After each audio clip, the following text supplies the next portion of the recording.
Magandang araw po sa inyo lahat. Welcome po sa panibagong video natin dito sa Makapili TV.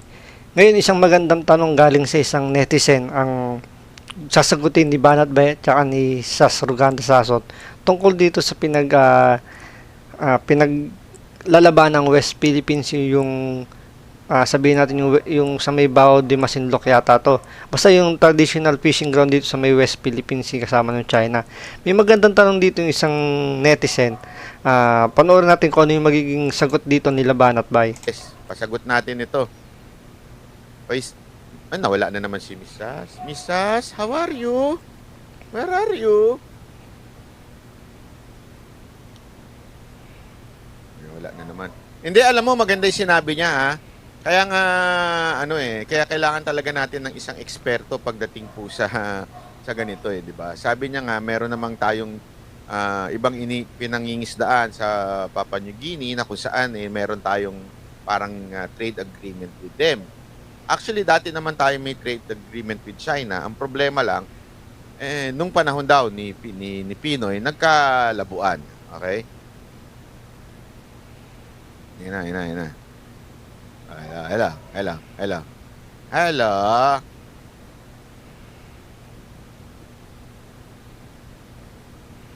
Ayun na. Good. Ayan na.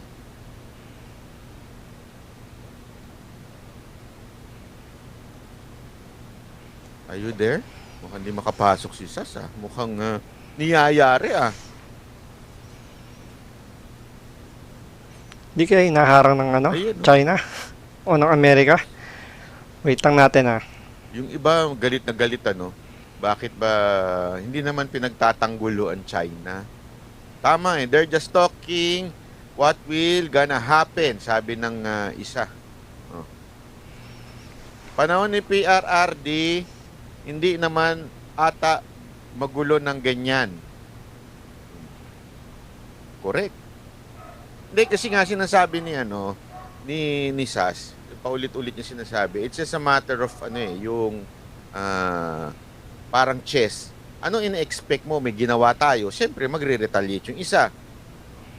Tapos pag may ginawa na naman tayong bago, magre-retaliate na naman. Ganon na mangyayari. Eto. Hello, Miss Sas. Saan ka na? Antay lang natin ito, malapit na. Naku, huwag ka mag-chat. Mababasa yan ng iba. Wait lang.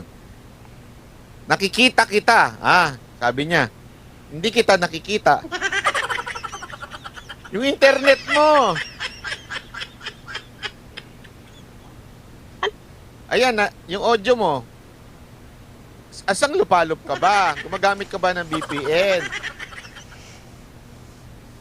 Lapit-lapit ka sa modem mo. Sabi ko sa'yo, magkape tayo eh.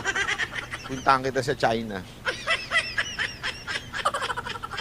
Pag pinuntahan kaya kita sa China, bigyan pa ako ng US ng tourist visa ko.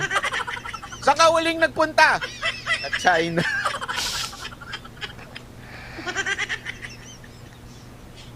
Wait lang, babalik ako. Okay, waiting. Don't. Nag-iinit si Miss Sas. Yun nga yung nililinaw natin dito para lang sa kaalaman ng iba. Kasi baka na naman yung iba dyan, nakala kinakampihan ng China. Hindi ho natin kinakampihan ng China. Tinatanong natin sa isang international expert, ano ang mga posibleng mangyari? Okay? Kasi yung opinion naman niya ay opinion base sa kasaysayan ng buong mundo kasi yan nga ho ang kanyang inaral. Okay? Ngayon, wala naman huwag kayo mag-alala dahil hindi naman po siya parte ng gumagawa ng foreign policy ng Pilipinas. So kung mahal na mahal nyo si Uncle Sam o di kaya mahal nyo ang China, wala naman po epekto ang sinasabi ni Sas. Ngayon, kung pinipigilan nyo lang na malaman ng tao ang posibleng mangyari, abay pambihira, wag ko kayong diktador. Parang ito yung ibig sabihin ni Banat Bay, parang Si Sas, ang pinupunto niya kung ano yung kasaysayan, kung ano yung pattern ng Amerika. Pinapaalala niya lang sa atin, pinapakita lang sa atin na ito ang pattern talaga ng Amerika. Hindi talaga sila gumagalaw ng para tumulong. Meron niyang pansariling agenda. Yun yung gusto niyang isiksik sa isip natin, ipaalam sa mga nasa gobyerno natin na teka lang, ang Amerika, may hidden agenda yan. Huwag kayo masyado magpapaniwala sa mga sinasabi nila. Hindi porket binabatikos niya yung Amerika is pro-China na kagad. Galit din sila sa China. Tingnan nyo, sinisita nga nila. Nagagalit sila kapag yung gumagawa ng ibang hakbang tong China. Di ba? Diba? Ayaan yung magsalita yung tao para sabihin niya yung sa tingin niyang posibleng mangyari na naaayon sa mga pinag-aralan niya. 'Di ba? Kasi iba diyan galit na galit eh. Hindi wag kayo makinig kung ayaw niyo. 'Di ba? Galit na galit kayo eh.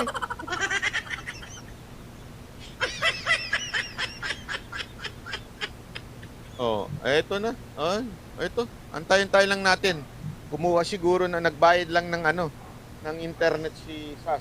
Dahil sa hindi ata tayo makaka-live ng ganito.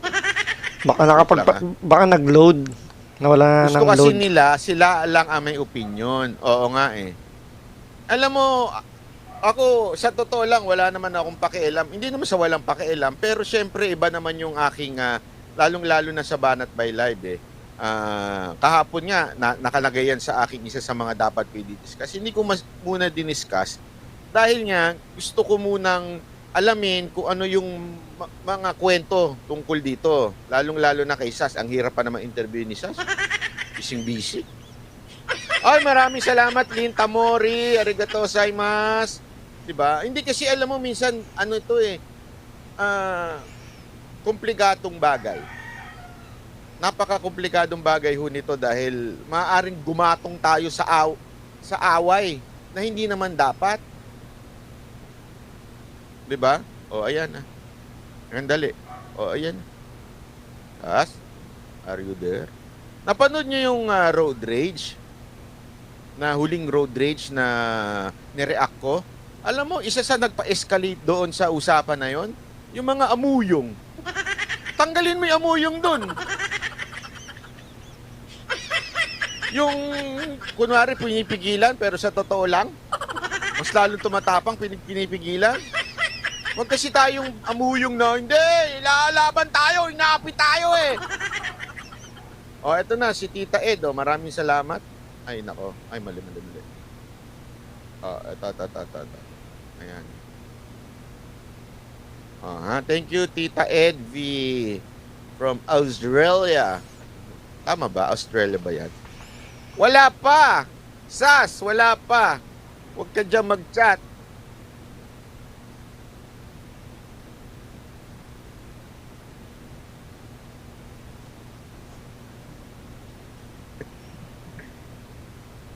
Hindi, alam mo, sabi ko nga sa inyo, yung mga nagmamagaling dyan, wala kang alam sa international law. Kaya nga tayo nag-i-interview eh. Isipin mo, halimbawa, eto, ako mag-interview ako ng isang magaling magkomento sa sports. Sasabihin, wala ka namang alam sa basketball. Gago ka pala eh. Kaya nga ako nag-i-interview eh. Para malaman eh. Kasi kaya nga tayo kumuha ng expert eh. Mas magaling ka pa eh. Sorry naman. Mainit ang ulo. Round rage na. O, ayan na! Okay na. Ay, Okay na. ano man nangyari sa'yo? Alam mo naman, no, iniiwasan ko ang mga CIA, ganyan. Ano na, yung mga iba nag-iinit ang ulo dito kasi pro-China ka daw, ganyan-ganyan. Ikaw, Hindi, ano yung sinabi? Ano yung sabi, hindi naman daw para sa isda. Yung bago tayo naputol, Oo. ang babaw ko daw kasi, Hindi ano naman. di mga, hindi daw para sa isda. Hindi lang naman daw isda, teritoryo ang pinag-uusapan dito, ang ating tangal. okay. Okay. Alam niyo po ba kung paano magiging teritoryo niyo ang isang lugar sa planet Earth? What does it require for it to be your territory? Alam niyo po ba? So bago po tayo magsabi na lumalaban tayo para sa teritoryo, alamin niyo muna, ano po ba paano po ba nagiging teritoryo? Dito makinig kayo, paliliwanag ni Sas, kung paano ba nagiging teritoryo ng isang bansa yung kiniklaim niyang lugar, tulad yung sa West Philippine Sea. Ito magandang punto to. Kahit dito marami tayong malalaman na tama ba yung ginagawa ng Pilipinas, tama ba yung ginagawa ng ibang bansa sa pinaglalaban nating mga dispute island dyan sa West Philippine Sea. Teritoryo mo ang isang portion ng Earth. May quiz pa pala dito. Pambihirang Oh, buhay. may quiz! Hoy! May quiz yan! Mga tanso dyan na nakikinig, may tanong. Paano ba? Ang tanong ko, Oh, sige. Uli. paano mo nagiging teritoryo ang isang lugar sa planet Earth? Ano po ba ang kailangan? Halimbawa, sabihin ko na, pwede ko bang sabihin na pumunta ako ng gitna ng Pacific Ocean at sabihin ko teritoryo ko to? Yung pumunta ng moon. Kanina Oh, pwede ba yan? Pwede ba yan na na sabihin nila yung buwan ay territory? Ganito po yan. You need international recognition for something to be part of your territory. That's it. It has to be international recognized. Ibig sabihin, lahat, it's unassailable. Lahat ng mga bansa ay sinasabi na, yan ay parte ng teritoryo ng Pilipinas. Quiz. Sino pong bansa maliban sa Pilipinas ang nagsasabi na ang Scarborough Shoal ay teritoryo ng Pilipinas? Lahat naman, di ba? Walang ganun! Walang ganun! Sino ba nagsasabing territory natin yun? Di tayo! Tayo! Mga Pilipino! Hindi, yung Maliban. yung decision na lagi nating Walang ganun. Walang ganun. Ang nakalagay po nabasa kasi ito naman itong mga tao, hindi nagbabasa. Ito siningit na rin ni Banat Bay dito yung desisyon ng UN arbitrary rule yun, yung sa Hague, yung sinampan nila Pinoy na pinangangalandakan na nanalo raw tayo sa kaso na yon. So dito paliliwanag ni Sas kung ano ba yung nilalaman nung arbitration rule na yon. Hindi kasi tayo mahilig magbasa So paragraph, basahin niyo po sa paragraph 806, para tayong dating Pero seryoso ako, Hindi, Nasa talata, kasi yan naman ang basa. Yan ang sinasabi nila. Di ba meron ngang decision ng international, ang UN, ganito, na atin yan. Hindi ba yun? Ito Byron. Ito Byron. Dahil hindi ka naman lubos-lubos na nagtitiwala sa akin. Ang gawin mo, di ba, meron ka dyan browser. May browser ka dyan. Okay. Punta ka sa website ng Permanent Court of Arbitration. Para tayo ay klaro, no? Sige. Klaro. Okay. Punta ka ng website ng PCA. Okay, punta ka dun sa cases. Click mo yung cases. Banat Bay, punta na doon. Okay. Tapos punta ka dun sa interstate arbitration. Yung past interstate. Kasi makikita mo dyan yung South China Sea arbitration I-control F mo na lang para mabilis. Okay. Okay, i-download mo yung award. Tapos, I-download mo yung award, Byron. Ito naman hindi ako nag-beep. I-download mo muna.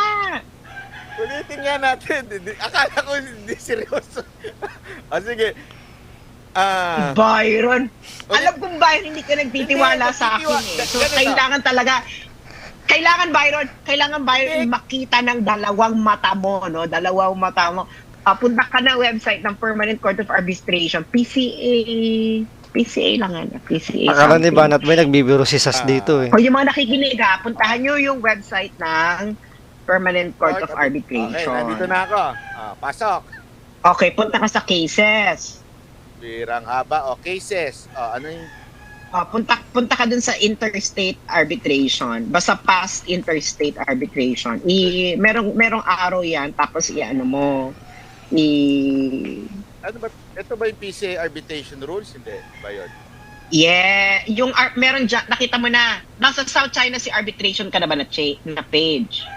Wala. South China Sea. Wait lang. Hindi. Di ba i-click mo yung cases? Cases. Nasa taas. Okay. Okay? Interstate. Tapos, punta ka dun sa past cases. Ibaba mo. Makikita mo dyan. Okay. Past cases. Okay. Kita nyo. Hmm. Tapos, hanapin mo na lang din yung South China Sea Arbitration.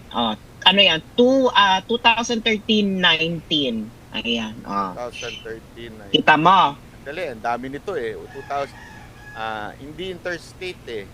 Interstate arbitration ba ang ano? Yes.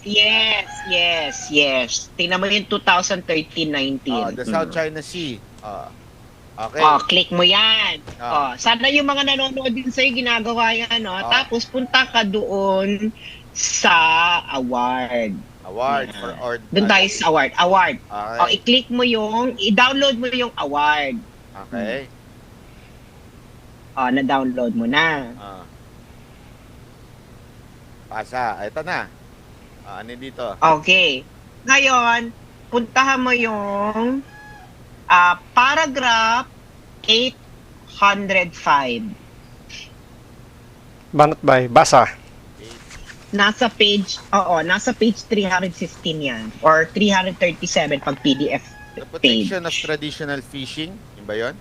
Yes, basahin mo yung 805. Based on the record before, the tribunal is of the view that Scarborough Shoal has been a traditional fishing ground for fishermen of many nationality, including the Philippines, China, Taiwan, and Vietnam. Yon. So, Okay. So, walang territory pinag-uusapan dito. So basahin mo yung basahin mo yung last sentence ng paragraph na yan. With respect to Scarborough Shoal, the tribunal accept that the claims of both the Philippines and China to have traditionally fished at the shoal are accurate in advance in good faith. Meaning, So pareho nating traditional fishing ground ang Scarborough Shoal. Nakuha nyo? Walang nakalagay doon na sinabi ng UN arbitration rule case na yon sa UN na sa atin yung Scarborough Shoal. Ang sinabi lang doon is traditional fishing ground yon ng China, Vietnam, Thailand, tsaka tayo. So, walang nakasaad doon na sinabi ng UN na nanalo tayo sa kaso na atin yung pwesto na yon, atin yung teritoryo na yon. So, malinaw. Bakit? Pero ganito. So, bakit laging ginagamit ito in terms of news at sinasabing ito ang proof na atin yan? So, it's wrong? Kasi nga it's wrong. Ano yung basis mo? Kailangan nga for a portion of the world to be part of your territory, there must be international recognition that it is your territory. Now, nobody accepts that Scarborough Shoal is China's territory, and nobody else accepts that Scarborough Shoal is Philippine territory. So pareho tayong Wala. nasa wala. So pareho lang tayong nagki-claim. Pero the rest of the world do not agree with either of us. So, dito malinaw na walang bansa ang kumikilala na ang Scarborough Shoal sa West Philippine Sea ay teritoryo ng Pilipinas o teritoryo ng China. Yan is traditional fishing ground lang ang sinabi ng UN. So, kaya pala hindi gumagalaw itong ibang bansa na sinasabi sa Pilipinas yung teritoryo ng Pilipinas yan.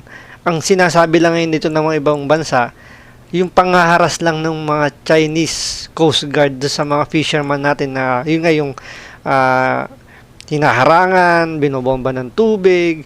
Yun lang yung pinaka-issue doon. Pero yung territorial sinasakop yung teritoryo natin, hindi pala totoo yun. So, pinalalabas lang talaga nila sa mga balita sa mainstream media na sinasakop ng China ang teritoryo ng Pilipinas dun sa Scarborough Shoal. So, maliwanag na maliwanag yun. So, dahil dito kay Sasruganda Sasot tsaka kay Banbay, mas naliwanagan tayo. The United States doesn't say that Scarborough Shoal is part of our territory because the territory of the Philippines ends 12 nautical miles from its baseline. Yan ang sinabit natin sa United Nations. Ano ba pinagsasabi itong mga taong to?